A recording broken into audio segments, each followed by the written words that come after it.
Y'all, God is moving at CPRC. It is a safe place.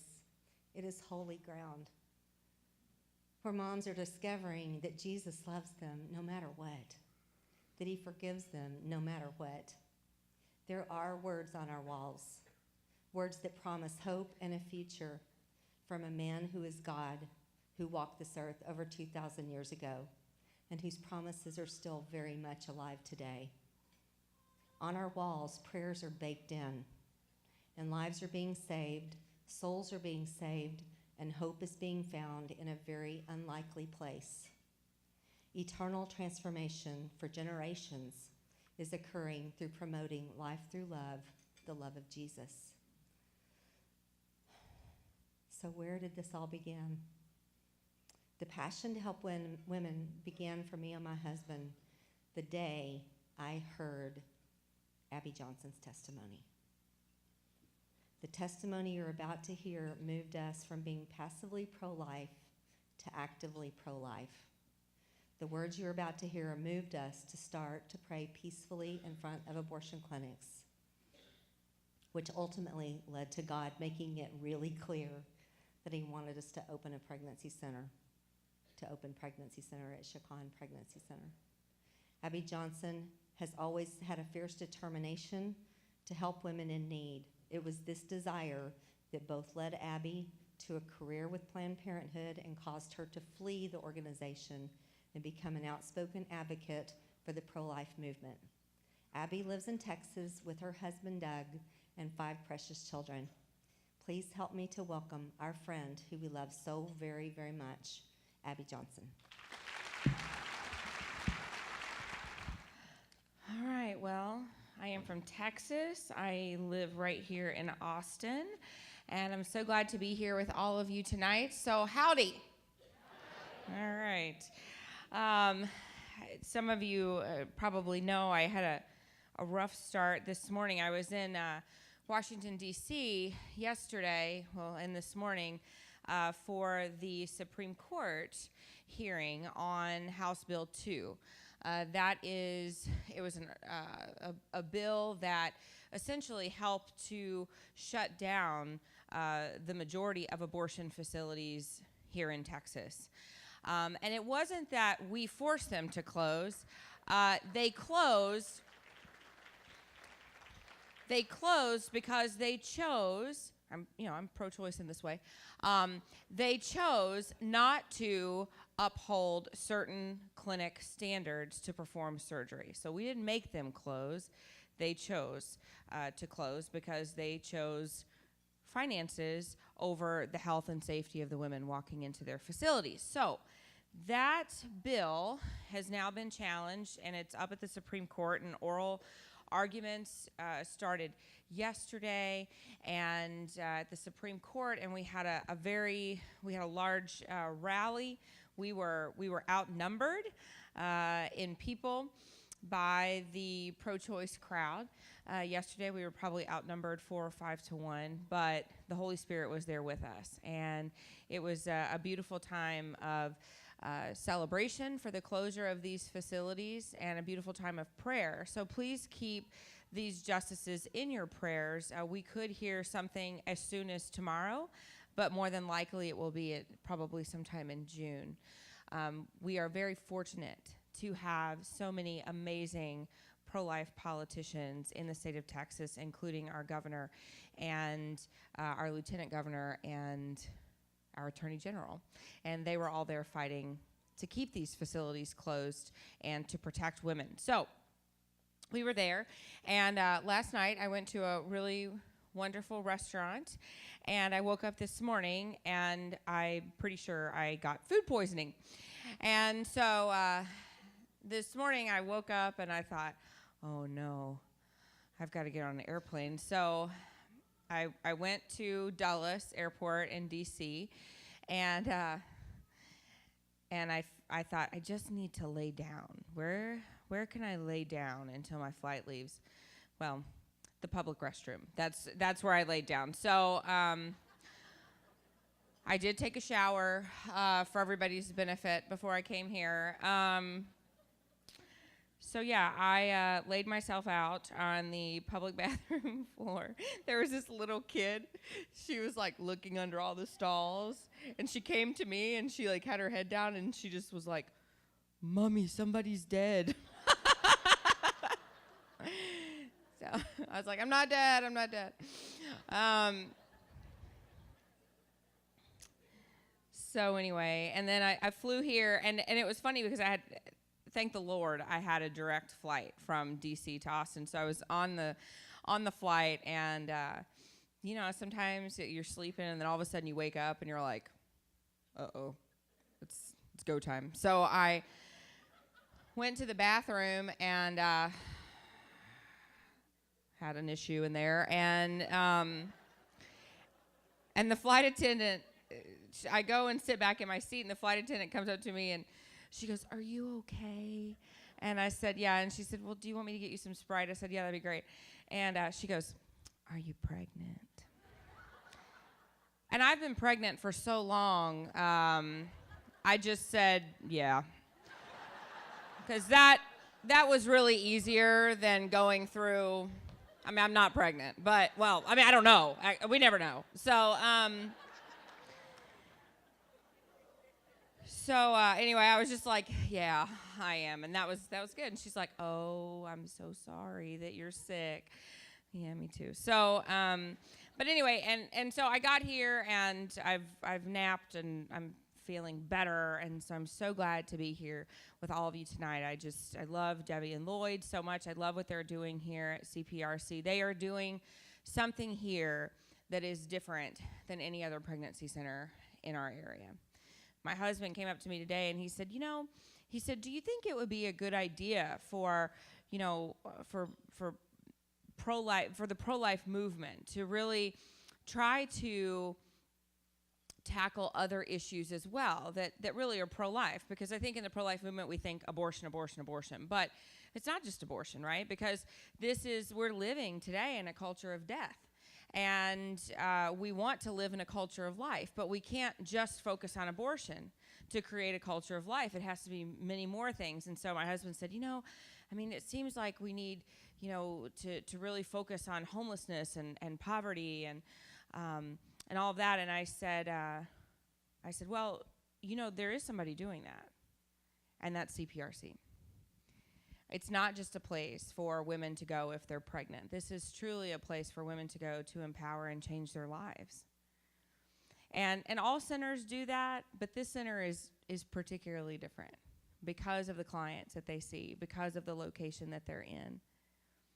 I go to a lot of pregnancy centers, and their pregnancy centers are gorgeous, and they're right in the middle of this midtown area that's really wealthy, and a lot of people don't want to get their hands dirty. But here at CPRC, every day, their hands are dirty. They are fighting for life. They're fighting not just for these babies, but for these women. And so I really love what they're doing here at CPRC. I said I'm pregnant all the time. Not now. I have 5 kids. I've got a 9-year-old daughter, and then we have 4 boys, 3, 2, 1.5, and 1. I know. We are crazy. And so and you're like, "Whoa, she moves fast, 1.5 years in a year." Well, we do, but our youngest child is actually adopted. So this is the story. So I'm on Facebook in this private, these secret Facebook groups. There's about 30 of us, and we're all really close friends. And my friend who lives in Maryland is a sign language interpreter, and she interprets for the deaf community in her church. And she had become friends with this woman that she interpreted for, and during their friendship, during their conversation, she found out that this woman was pregnant. And she was not pregnant by her husband. She was married and had 3 other children. This was actually a pregnancy that resulted because of assault. And this woman went to some people in her church and talked to some of her friends. And, her friends in church said, well, you know what? This is the one time it's okay for you to have an abortion. This is that exception. I mean, we're pro-life, but this is the exception where it'd be okay to have an abortion. But this woman is, she's a believer, and she has strong faith in God, and she just looked at them and said, look, it's either a baby all the time or it's a baby none of the time. And she courageously chose life for her child. She had an adoptive family that she was working with, and 2 weeks before the due date, they emailed her and said, you know, we've been thinking about it, and since there's a possibility that your baby could be deaf, we've decided we don't want him. Because you always know what you're going to get when you have your own biological children.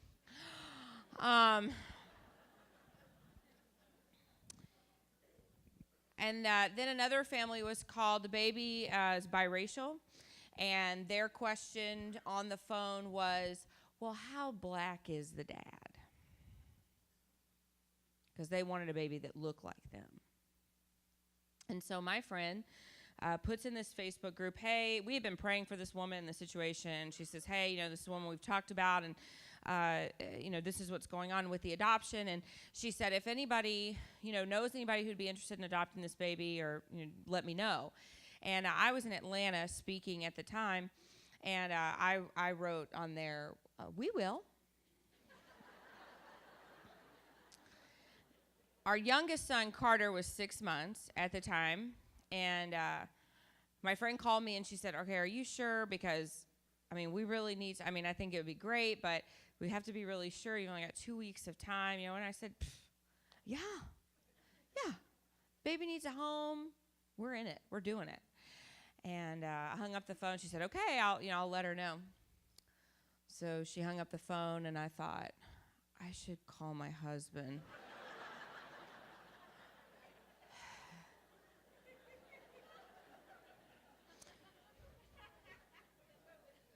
And I thought, can I just text him? Or so I didn't really want to talk to him on the phone about it. And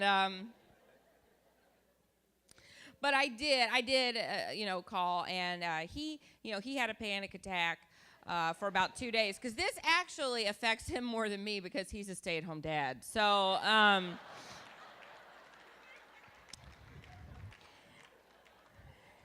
So, yeah, and he's such a man. He called me and he said, I've written down a list of pros and cons. And he said, this is like a couple days later. He said, but Abby, he said, you know what? Every time I think of a reason that we shouldn't adopt this baby, I look into our future, and he's always there.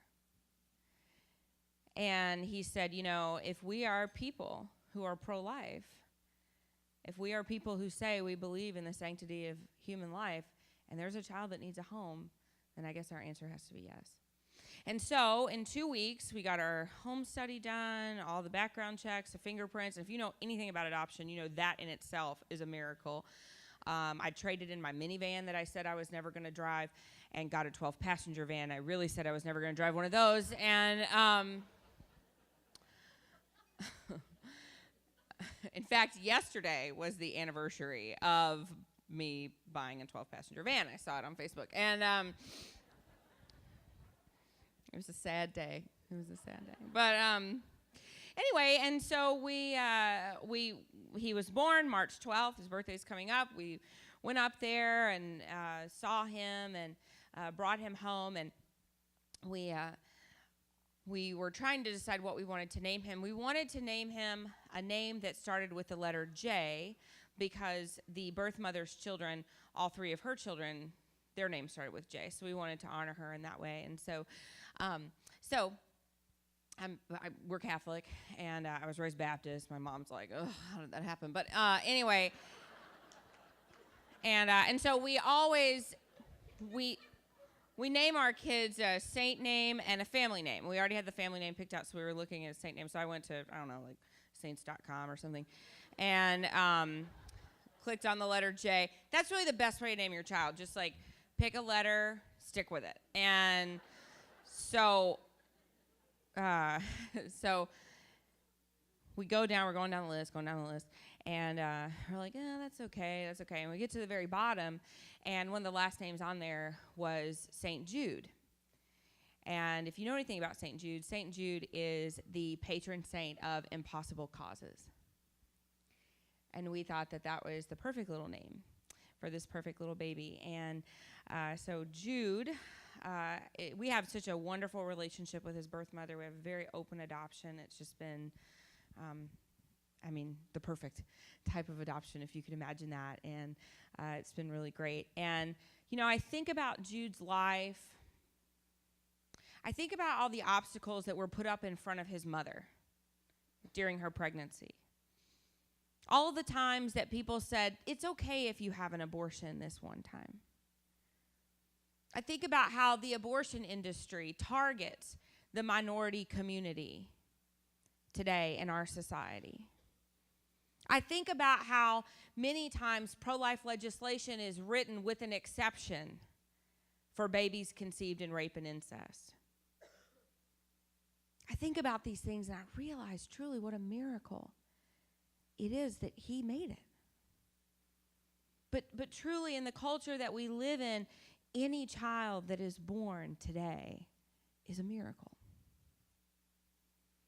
Now, I'd love to tell you that I've always stood up here and defended life, but that's not true. Otherwise, I wouldn't be up here. I worked for Planned Parenthood for 8 years of my life. I worked for Planned Parenthood Gulf Coast, which is the affiliate out of Houston. I got involved in college. I went to Texas A&M. Thank you. And when I'm up north, I'm like, I went to Texas A&M, and it's like, chirp, chirp, chirp, like crickets. Is that what a cricket sounds like? Chirp. Anyway. And so I was on campus there, and I saw a woman who was at this booth, and honestly, what drew me to the booth was that it was hot pink, and that's my favorite color. And so I walked up to the booth, and she asked me what I knew about Planned Parenthood. To be perfectly honest, I knew nothing about Planned Parenthood. I grew up in South Louisiana. We did not have Planned Parenthood clinics around us. We didn't talk about abortion. I grew up pro-life, but we didn't sit around the dinner table and talk about abortion and what it was to be a pro-life activist or anything like that. And so when she asked me what I knew, I said, I really don't know anything. And she said, oh, well, that's great. She said, Planned Parenthood, I don't know if you know this, but Planned Parenthood is the only place that low-income women can go for health care. And I thought, well, that's sweet of them to do that, to help all these low-income. Look, I don't know the plight of a low-income woman. I don't know the plight of a woman who is underinsured or uninsured. I don't know that life. I was very fortunate to grow up in a family where we always had health care available to us. And so when she told me this, why would I think she wasn't telling the truth? She asked me what I thought about abortion. I told her, well, I was raised pro-life. And she said, oh, that's great. She said, pro-lifers, they're good people.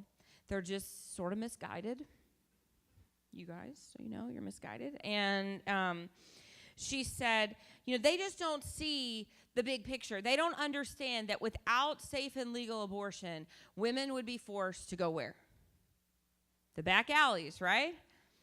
And that would be terrible. And these pro-lifers, they're trying to take away our rights. They're taking away our rights to do with our bodies what we will. And then what right are they going to take away next? Then they're going to say, you can't vote anymore.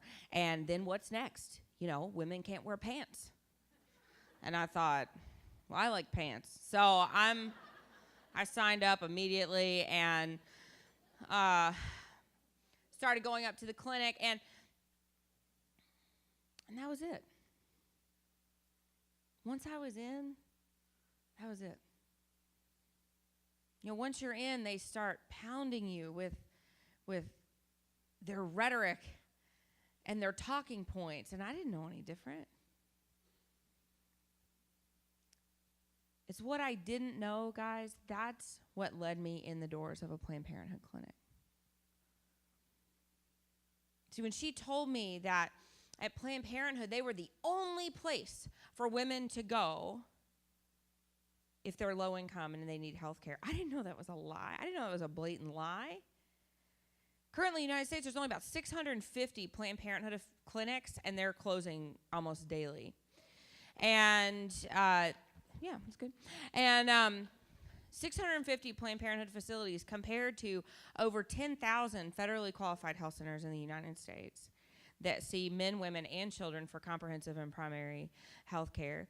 That doesn't include the thousands of community health centers, rural public health centers, hospital health systems. It doesn't include the tens of thousands of physicians who accept government subsidy programs like Medicaid. So we're talking about tens of thousands of providers that women can go to compared to 650 Planned Parenthood clinics. But they're the only place that women can go. When she told me that, abortion is just a little teeny tiny percent of what they do, like 3%. See, I didn't realize that 3% actually equals about 335,000 abortions every single year at Planned Parenthood. And that's just at Planned Parenthood. Annually in the United States, there's about 1.1 million taking place across the country. Planned Parenthood is just the largest chain of clinics. When she told me that without safe and legal abortion, women would be forced to go to these back alley clinics, see, I didn't realize that what took place inside of these supposed back alley clinics is really no different than what takes place today inside of safe and legal abortion facilities. When she told me that at Planned Parenthood, we were there to empower women, to liberate women, to give them a choice. I didn't realize that empowerment, that liberation would mean selling abortions to girls as young as 10 years old. I didn't know that it would mean contracepting girls starting at 10, 11, 12 years old behind their parents' backs. I didn't know that it would mean going into our public school system and some private schools and teaching them graphic sex education starting in kindergarten. Why did we do that? Because we wanted to develop a relationship with them.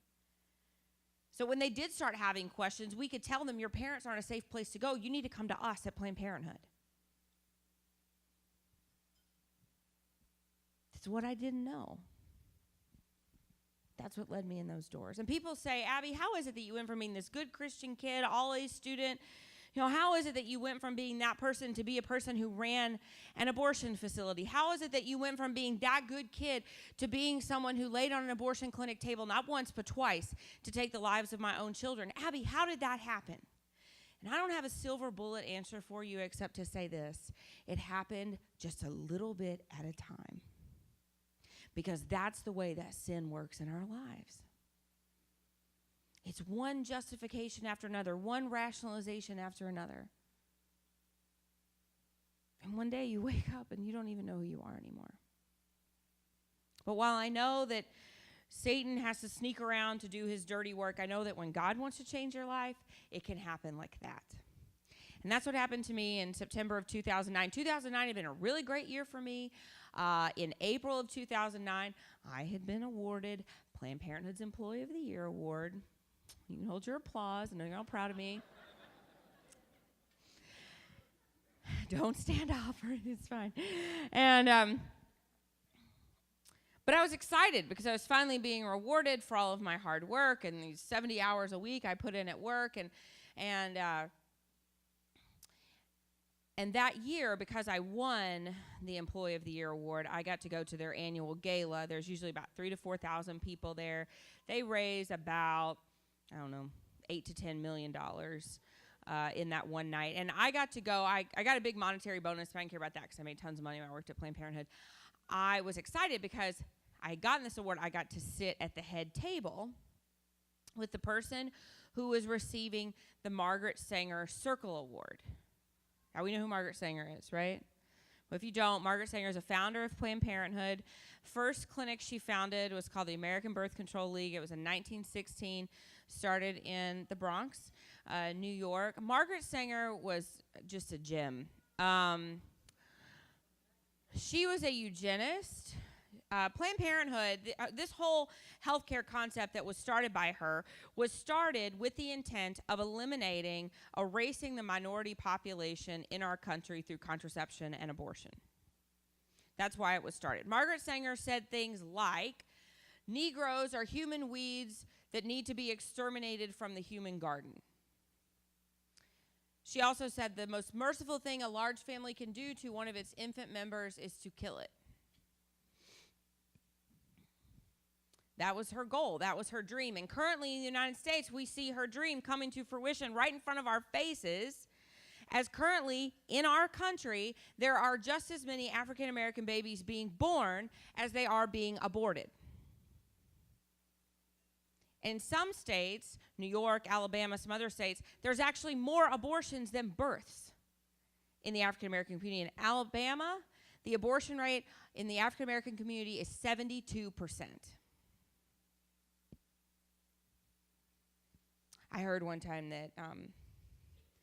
that Adolf Hitler had a hand in starting Volkswagen in the beginning. Now, they've long since cut that tie, so don't worry, you can drive your Touareg or whatever without, conscious concern. So, but can you imagine if every year at Volkswagen's big meeting, annual meeting, they gave out their most distinguished award and called it the Adolf Hitler Award?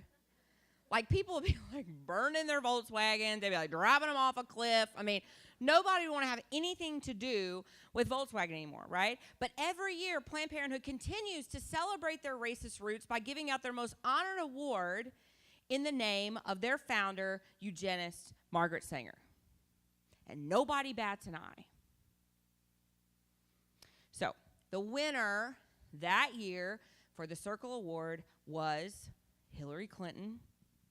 I know you're fans. It's all right. And don't be jealous. And I got to sit at the head table with her, and she and I had a very intimate conversation, me, Hillary, and 10 Secret Servicemen. And I remember watching her walk up to the podium in front of 3,000, 4,000 people and accept her award.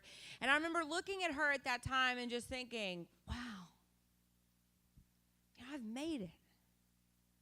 I'm at my peak here at Planned Parenthood. It's just not going to get any better than this. I had been promised by my supervisors that within the next 5 years, I'd be the COO of Planned Parenthood Gulf Coast, which is the 4th largest Planned Parenthood affiliate in the country. I was excited. We were building the largest abortion facility in the Western Hemisphere. It's currently now up and running. It's off the Gulf Freeway in Houston. They have capacity to perform 75 abortions every day, 6 days a week. It's a 78,000 square foot building. It's 7 stories tall. And that was going to be mine. I was going to be in charge of that. I had an office on the 3rd floor. I just remember thinking it's never going to get better than this. That was in April of 2009. August of 2009, I had a budget meeting with my supervisor, and I knew that we had a quota for the amount of abortions that we had to perform.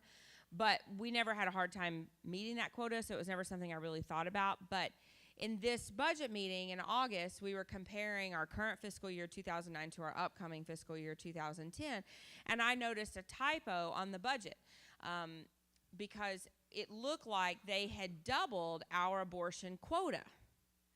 And I thought, oh, that's not right, because here at Planned Parenthood, we're about reducing the number of abortions. And so I said this out loud to my supervisor, and she started laughing. And she said, Abby, why would we want to reduce the number of abortions? That's how we make our money. Now, you, a group of pro-lifers, looking at me like, well, duh. But I was genuinely shocked. And I didn't know at the time if it was that the organization was changing or if it was just that now I was so high up in management, I was actually seeing the organization for what it had been about all along. And I think that was it. And I don't remember how I justified that conversation or how I made it okay in my head, but I drove back home. About a month later, we had a visiting physician come in from out of town. So now, Planned Parenthood follows one particular protocol, and that protocol, these medical protocols are handed down to them through Planned Parenthood Federation of America. And so you can walk in. So, for instance, if you were going to have a first trimester abortion, you could walk into a Planned Parenthood in St. Louis, Missouri. You could walk into a Planned Parenthood in Tampa, Florida. You could walk into a Planned Parenthood in New York. And they're all going to perform first trimester abortions the same because they're getting the same protocol from PPFA.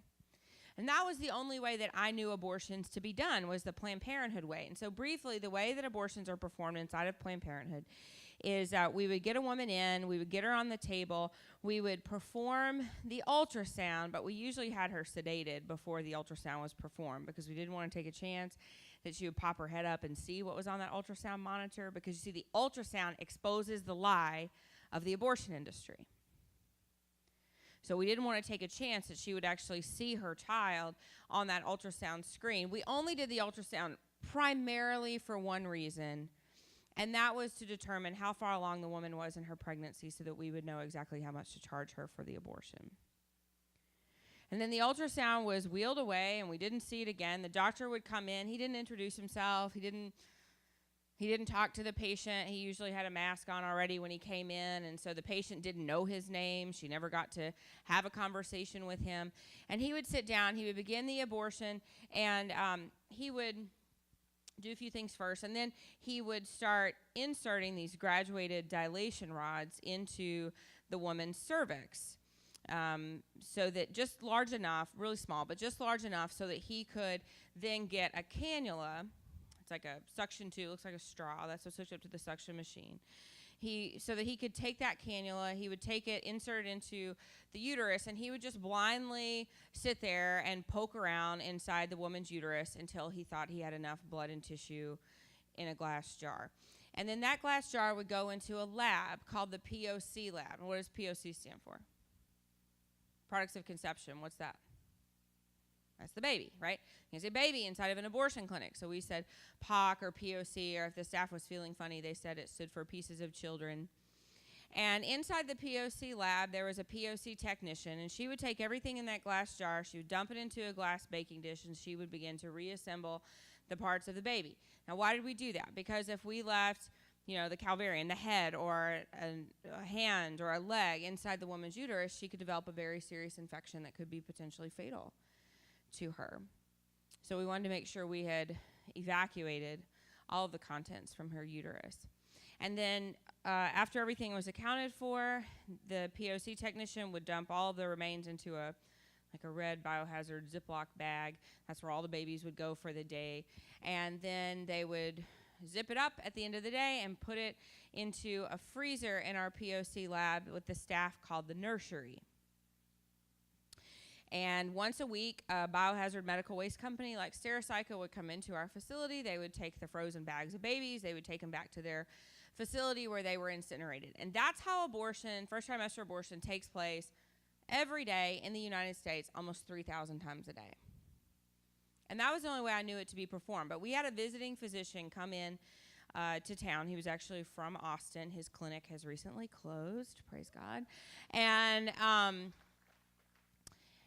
he came down, and he was telling me that his own private practice, he actually used an ultrasound during the abortion procedure, because I know it's going to be a surprise, but he told me that it's actually safer if a doctor can see what he's doing while he's performing surgery.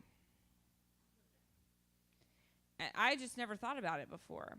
So I went back to my supervisor. I said, hey, look, if this is safer for women, and at Planned Parenthood, we're about keeping women safe, right? So why aren't we doing this? And she said, if we use an ultrasound, that might take about an extra 3 to 5 minutes of time. And she said, our goal at Planned Parenthood is to have a woman on the table, off the table, abortion complete in 5 minutes. So adding extra time by adding the ultrasound was just something that we weren't able to do. So I accepted that answer. But the doctor told me that if time presented itself and the right patient was there, that he would show me what an ultrasound-guided abortion looked like, because he said he thought that would be a good learning experience for me. So that time did come. I was asked to come in and assist during the abortion. My job inside the abortion facility, inside that abortion room, was to hold the ultrasound probe on the woman's abdomen so that the doctor would be able to visualize his target. Now, just for clarification, I'm not a doctor. I'm not a nurse. I'm not an RDMS. I don't have any sort of degree in sonography. I'm a licensed therapist by education, so if you're having a bad day, we can talk about it. But if you need some sort of medical procedure, I mean, I'm really not your gal. But see, inside of the abortion industry, they don't care. You just have to be willing and go through an in-house training program where you're trained usually by someone else who is a non-medical staff personnel. So I had gone through their training. I was certainly qualified to be doing this ultrasound in their eyes. We did the measurement. We found that the baby was 13 weeks along. Now, at 13 weeks, are there arms and legs, fingers and toes, heartbeat, brain waves, internal organs? Yeah, everything's there. Outside the womb, the baby's about this big, and we could usually tell if it was a boy or a girl.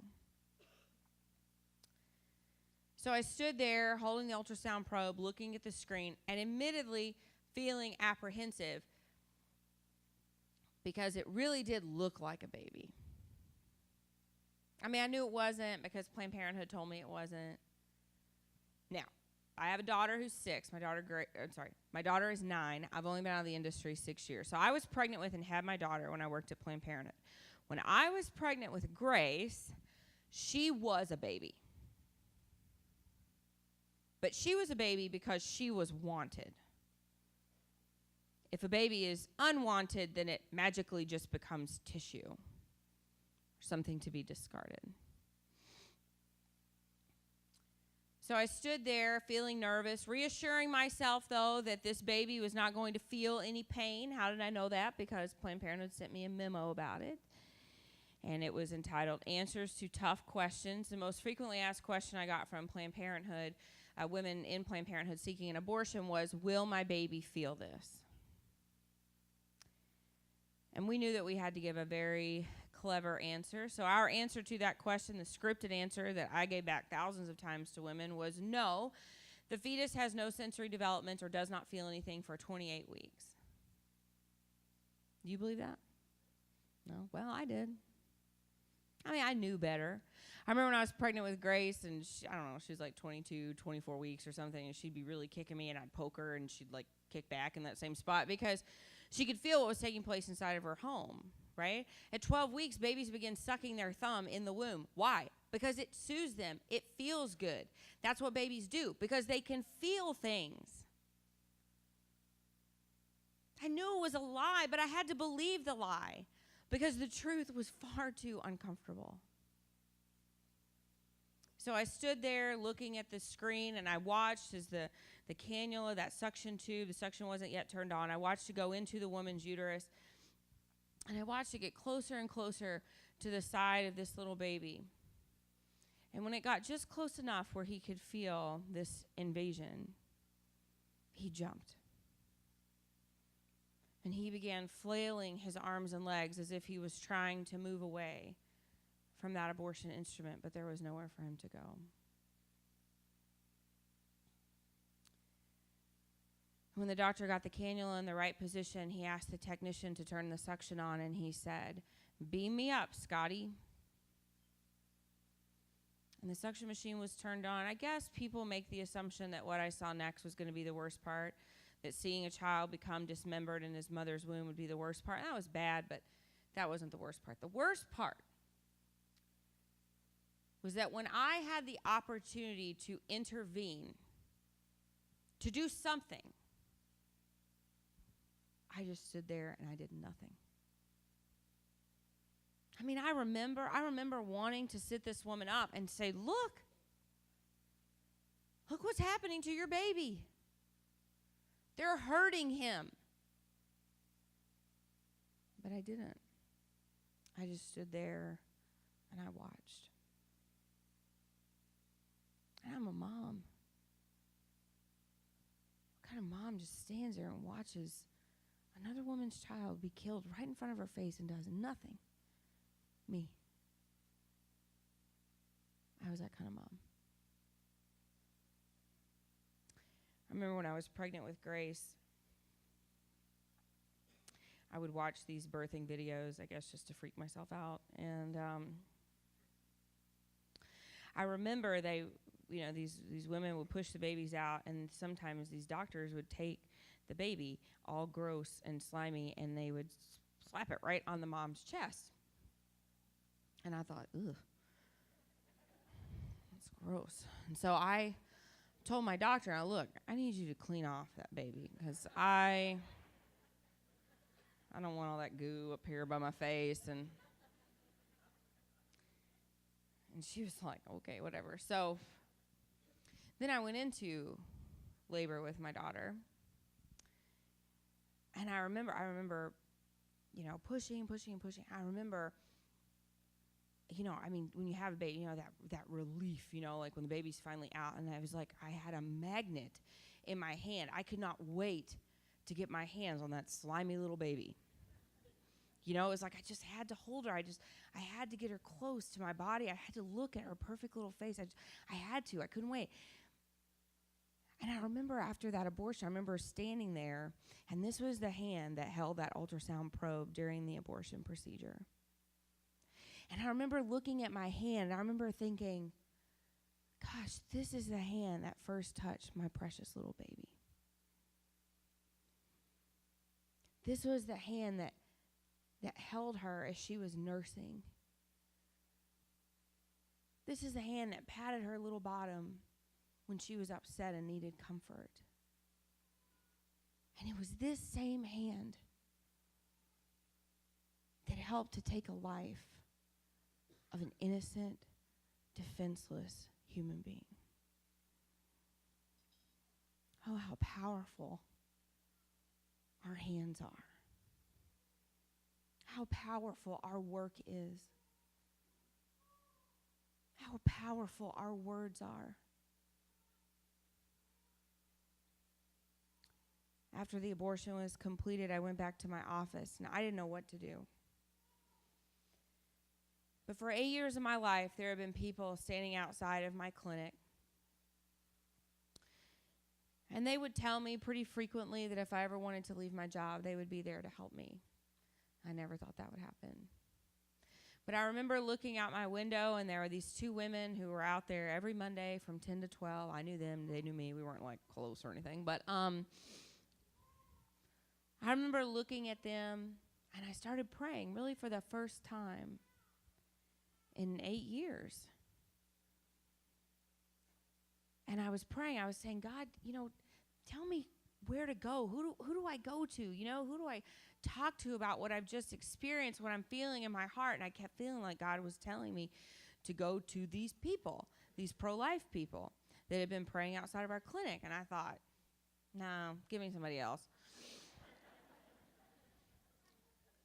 No, that's where he wanted me to go. So I ran out the back door. I got in my car. I could have walked to their building because it was conveniently located next door, but I thought that would look suspicious. So I got in my car and I drove the 50 yards, and I pulled into their parking lot and I called and said I was out there. I wanted to come in the back door, and they almost had a heart attack. And then they met me at the back door, and I walked in. I sat on their couch, and I didn't know what to say.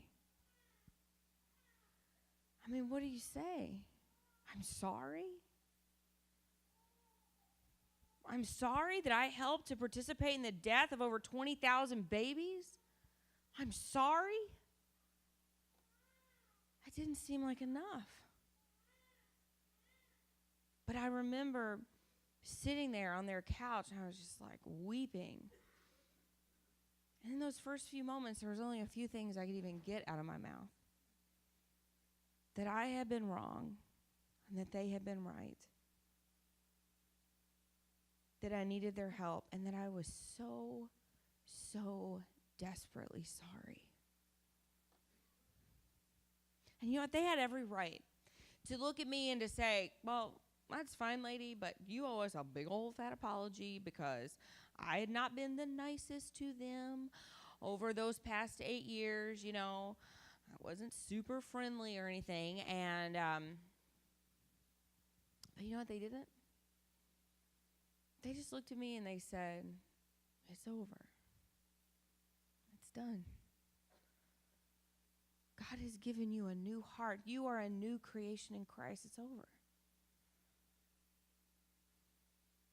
The next day, I decided I would resign. I didn't know what I was going to do. I didn't have another job. My husband was a teacher, so that wasn't going to support the lifestyle I was used to. And so but I just knew, I was lucky. I was blessed because I had a foundation in Christ. So I knew that if I followed him, he would catch me.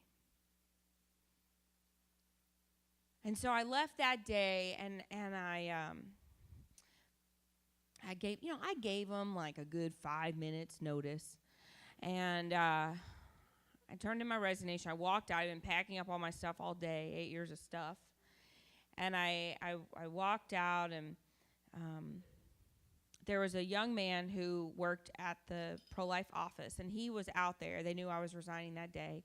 And he was out there, and he just wanted to be out there just to make sure I was able to leave without incident, that there was no problem or anything like that.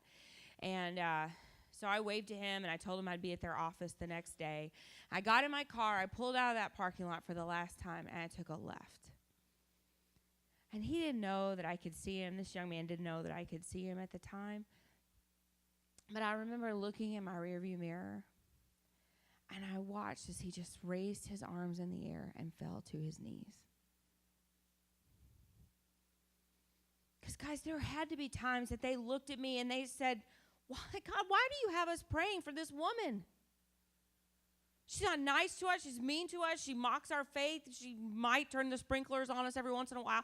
She is not a nice person. God, why do you have us reaching out to this woman over and over again? It's never going to happen. She is never going to leave." And then one day I did. You see, my friends, I am standing in front of you today as a testament to the power of conversion. See, nobody is beyond the power of conversion because, guys, no one is beyond the power of Christ. And if you ever doubt that, if you ever think, I don't know, this is just such a big, it's easy to get discouraged. It's easy to get disheartened. We hear these facts. We hear these numbers. It's easy. But if you ever doubt that, I want you to remember this. 3 years ago, I started a ministry to get abortion clinic workers and abortion doctors out of the industry and get them into a path of healing and hope and get them into a relationship with Christ.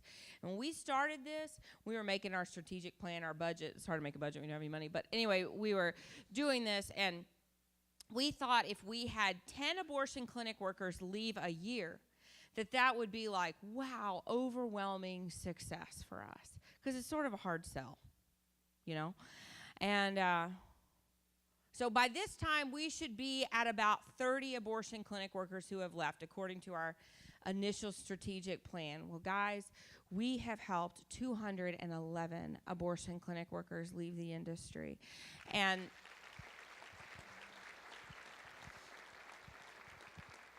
out of that 211, 6 were full-time abortionists who put down their instruments and now fight to defend life. Guys, no one is beyond the powerful and healing touch of God. Nobody. No matter what's in your past, no matter what you have lived through, no matter what sin you have struggled with, God is there. He will never abandon you. I tell people I tried to run from God, but he's just too fast. He will always catch up, and he will always be there to catch you when you fall. Guys, now is the time for us to really make a commitment to this movement. We get real involved in other things. I got to tell you, I've thought about all the different sins that must hurt the heart of God, and I can't even think of another sin that must hurt his heart more than abortion. Because, see, God gives us this gift, this perfect gift. The Bible says he knows every hair on our head. That's how intimately he loves us. And he gives women this perfect gift inside of their womb. And we make excuses and we make justifications and we rationalize why this wouldn't be good for us to have a baby. And we take that perfect gift that he has given us, that child that he loves so much, and we throw it in the garbage. We take it and we throw that gift out like it's trash. See, I believe that the culture of death exists in our society right now because of apathy from Christians and because we are terrified to suffer. You know, this is beyond abortion. Why does euthanasia exist? Why does assisted suicide exist? Because we don't want people to suffer. We don't want to have to suffer. So let's just kill them before the suffering begins. Why does abortion exist? Because we don't want these women to have to suffer with the consequences of a baby. We don't want the baby to have to suffer through a life of hardship. So instead of embracing that suffering, instead of remembering that all suffering leads us back to Christ on the cross, we kill those people. All in the name of not wanting to suffer. See, the whole idea that somebody is pro-choice is such a lie.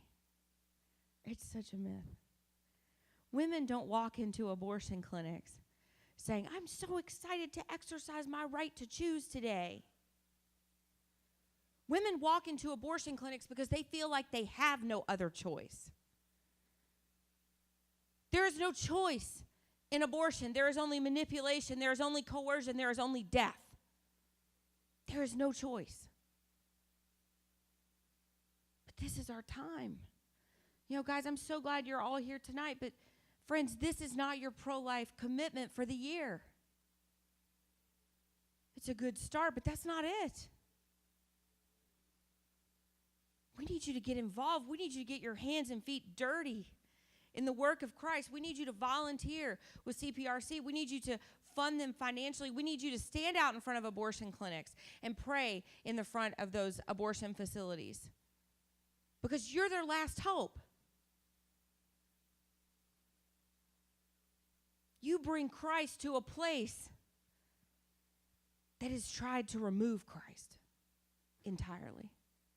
I wouldn't be here today if it weren't for people who stood on that sidewalk praying for me. I don't know where I'd be.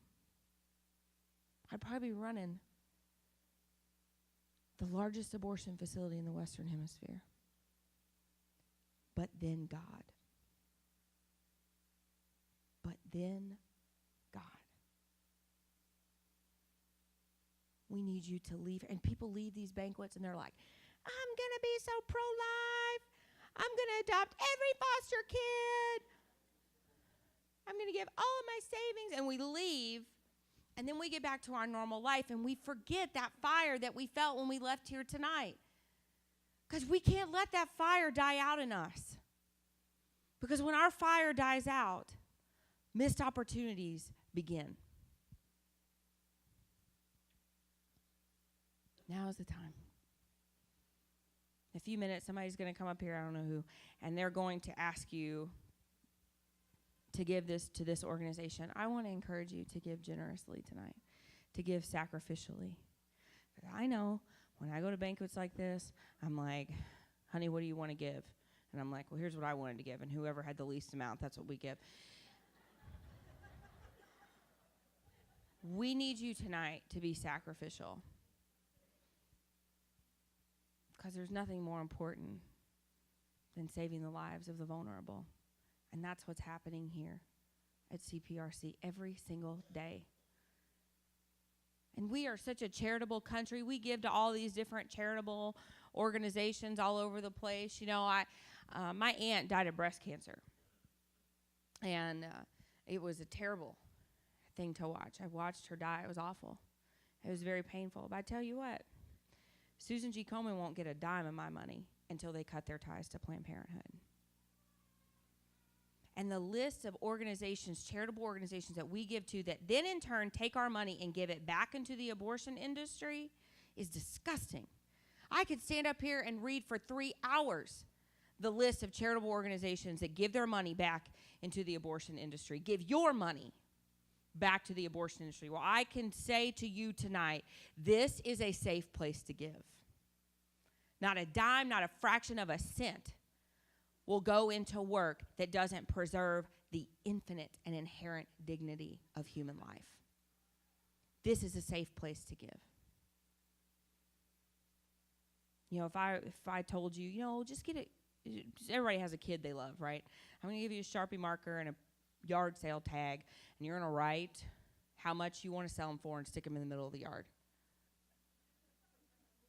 I mean, if you have teenagers, maybe you could do that, but we couldn't put a price on life. But every day, Planned Parenthood puts a price on innocent life. And here in Austin, it's about $600 a piece. We can do better. We must do better. God is calling us to do better. This isn't a suggestion from God. Y'all, this is what is required of us. So I ask you to give tonight. Give generously. Give sacrificially. And people tell me, they say, Abby, I don't know. I don't know if we're ever going to win. They've got Bill Gates and Bill Clinton and stacks of bills. But I'm here to tell you tonight, it does not matter who they have on their side or how much money they have, because we have the number one guy on our side, and that is Jesus Christ, and we will win this battle. Thank you so much, and God bless you.